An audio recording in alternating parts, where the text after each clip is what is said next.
Adit Verma and I'm going to teach you how to master A Baby.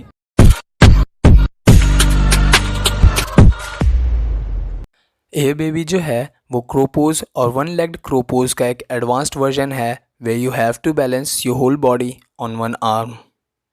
पर air baby करने से पहले हमें प्रॉपर वार्म अप करना बहुत ज़रूरी है। तो आपको अपनी रिस्ट को बॉडी को प्रॉपरली वार्म अप करना है और वार्म अप करने के बाद चलिए ए बेबी के मैकेनिक्स को देखते हैं।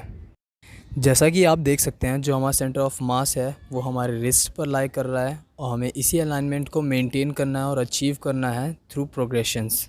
ए बेबी के बाकी प्रोग्रेशंस पर जाने से पहले कुछ बेसिक प्रोग्रेशंस हैं जो आपको करने आने चाहिए। तो पहला है क्रो पोज। तो क्रो पोज को आपको होल्ड करना आना चाहिए फॉर एटलीस्ट 15 to 25 सेकेंड्स। और दूसरा है वन लेग क्रो पोज। तो वन लेग क्रो पोज को भी आपको होल्ड करना आना चाहिए फॉर एटलीस्ट 12 to 20 सेकेंड्स।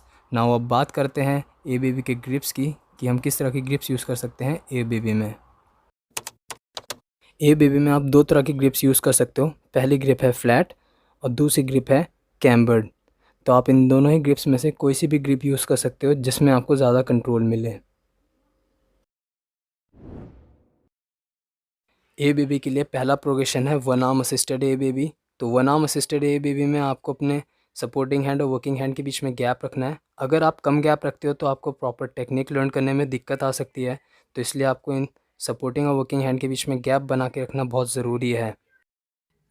फिर आप इसी प्रोग्रेशन में आप अपनी फिंगर टिप्स से भी असिस्ट कर सकते हो। जैसे जैसे आपका कंट्रोल बनता है तो आप अपनी फिंगर्स को भी लिफ्ट कर सकते हो। अगर ये प्रोग्रेशंस आपको ज़्यादा हार्ड लगते हैं तो आप अपने सपोर्टिंग हैंड को किसी एलिवेटेड सरफेस या ऑब्जेक्ट पे रखकर भी इन प्रोग्रेशंस को ट्राई कर सकते हो। इन प्रोग्रेशंस को ट्राई करने के लिए आपको अपने शोल्डर और एल्बो की पोजिशनिंग पे भी ध्यान देना है। तो आपको अपने एल्बो के इस रेड एरिया पे अपनी नेक को मैक्सिमली बेंड करके प्लेस करना है जिससे आपको बेटर कंट्रोल मिले और आपका मूवमेंट भी पेन फ्री हो। ए बेबी सीखते वक्त कुछ मिस्टेक्स हैं जो आपको नहीं करनी है, जैसे कि ओवर ट्रेनिंग।